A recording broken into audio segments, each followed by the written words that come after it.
Hi tech city Noida में जिस तेजी से विकास हो रहा है, यहाँ जमीनों के भाव भी आसमान छू रहे हैं। ऐसे में आए दिन जमीनी विवाद सामने आते रहते हैं। ताजा मामला नोएडा के थाना सेक्टर 113 क्षेत्र के सुरखा गांव का है। यहाँ पर आश्रम के नाम पर जमीन के कब्जा करने का मामला सामने आया है। नोएडा के सेक्टर 29 स्थित नोएडा मीडिया क्लब में आज गाजियाबाद के रहने वाले सुखप्रीत सिंह द्वारा एक प्रेस वार्ता की गई, जिसमें उन्होंने बताया वर्ष 2022 में ब्रह्म कुमारी आश्रम संस्थान वाले उनके पास आए और करीब 1000 गज जमीन में आश्रम खोलने के लिए उनसे बात की, जिसके बाद जमीन के मालिक और आश्रम में कुछ पदाधिकारियों के बीच पैसे का लेन देन हुआ और 1000 गज जमीन आश्रम के नाम रजिस्ट्री कर दी गई। जमीन मालिक सुखप्रीत सिंह का आरोप है कि बात तो करीब 1000 गज जमीन की हुई थी, लेकिन आश्रम के पदाधिकारियों द्वारा धीरे धीरे करीब 2200 जमीन पर कब्जा कर लिया गया। इसको लेकर आश्रम के पदाधिकारियों द्वारा जिला प्रशासन और पुलिस प्रशासन से भी गुहार लगाई गई है, लेकिन सुखप्रीत सिंह को कहीं से भी राहत नहीं मिली। उनका कहना है कि आश्रम के लोगों द्वारा आए दिन उनकी जमीन पर कब्जा करने का प्रयास किया जाता है। आपको बता दें कि जमीन मालिक और आश्रम के अधिकारियों के बीच जमीन पर कब्जा को लेकर झड़प के मामले पहले भी आ चुके हैं, जिसे पुलिस द्वारा मुकदमा दर्ज कर मामले की जांच की जा रही है। वहीं इस मामले में जमीन के मालिक सुखप्रीत सिंह का कहना है कि पुलिस प्रशासन और जिला प्रशासन सभी दस्तावेजों की जांच करे और आश्रम द्वारा की जा रही मनमानी पर लगाम लगाए। इसीलिए आज पीसी प्रेस कॉन्फ्रेंस करवाई है ताकि ये चीज़ मतलब लोगों की नज़रों में आए और हमें इंसाफ मिले आगे से। कहाँ नहीं करिए, मतलब पहले तो पुलिस वालों पे मतलब गए थे हम, ठीक है, तो वहाँ से भी उन्होंने मतलब ये चीज़ बोली हर बार कि ठीक है हम आपकी मदद करेंगे, बट आगे से कोई एक्शन नहीं लिया। ठीक, तो डिमांड सिर्फ इतनी है कि कोई एक्शन लिया जाए उनके खिलाफ, ठीक है, और या तो हमें हमारे पैसे दिलवा दें जो हमारी पेमेंट बनती है, या हमें हमारी ज़मीन वापस आ जाए, और कुछ नहीं है। आपके पास कोई ऐसा प्रूफ है कि ये साबित कर सकता हो कि आपने क्या मतलब मोल लगाया उस जमीन का, क्योंकि रेट बढ़े उसको लेके कोई इशू हुआ? उस समय जब बेची थी उस समय क्या मोल में बेची थी?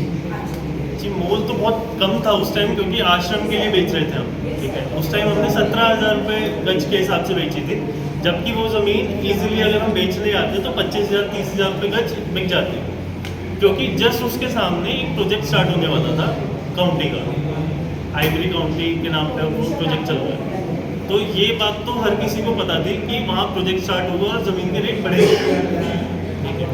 तो एक पुण्य वाला काम था कि एक आश्रम के नाम पे ज़मीन जा रही है, ठीक है, लेकिन आगे से ऐसी धोखाधड़ी होगी हमें उम्मीद नहीं थी इस चीज़ की। नोएडा मीडिया ने जो प्रेस कॉन्फ्रेंस की है, क्या है पूरा मामला? ठीक है, देखिए सुखप्रीत सिंह नाम है मेरा, सौरभा में ज़मीन थी मेरी, ठीक है।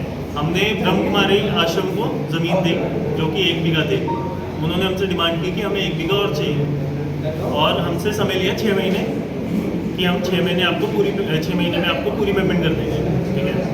तो बाद में हुआ क्या कि उन्होंने अपना काम चलाया, आश्रम बनाया उसने, ठीक, और 6 महीने बाद हमें पेमेंट के लिए हमें टालते रहे, ठीक। उसके बाद हमने कोर्ट से स्टे ऑर्डर लिया ज़मीन के लिए। स्टे ऑर्डर आने के बाद भी उन्होंने 1 मंजिल और ऊपर बढ़ा लिया, ठीक है।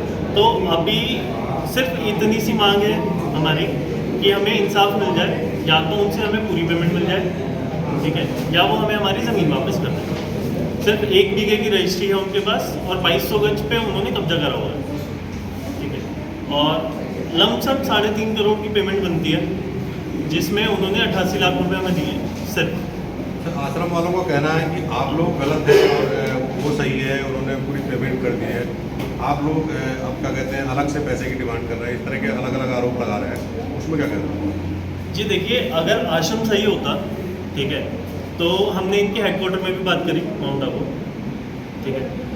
उन्होंने सबसे पहली चीज़ ये बोली हमें कि अगर ये आश्रम की ज़मीन होती तो ये आश्रम के नाम पे होती। इन्होंने पर्सनल नाम पे ज़मीन ली है, ठीक है। और दूसरी चीज़ ये कि जहाँ वो ज़मीन है वो 88 लाख की ज़मीन तो नहीं है ना। आप हमें प्रूफ दे दीजिए कि उन्होंने पूरी पेमेंट कर दी है, मतलब उनकी बात कर रहा हूँ मैं, आश्रम वाले हमें प्रूफ दे दें कि हमने पूरी पेमेंट कर दी है, और पूरी पेमेंट कर दी है तो दूसरे बीघे की रजिस्ट्री क्यों नहीं है? बिना रजिस्ट्री करवाए पेमेंट तो नहीं देंगे वो। हमने तो खैर भरोसे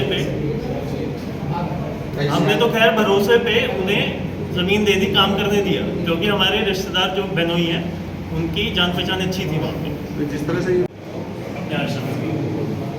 जी। और कोर्ट स्टे ऑर्डर भी हमने ले लिया था ज़मीन पे, ठीक है।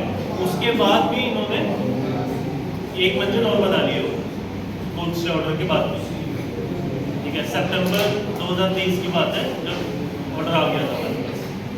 जो बयाना दिया था उसका फुल पेमेंट के लिए वही वीडियो को लाइक शेयर करके आपके अपने चैनल को सब्सक्राइब करना बिल्कुल भी ना भूलें।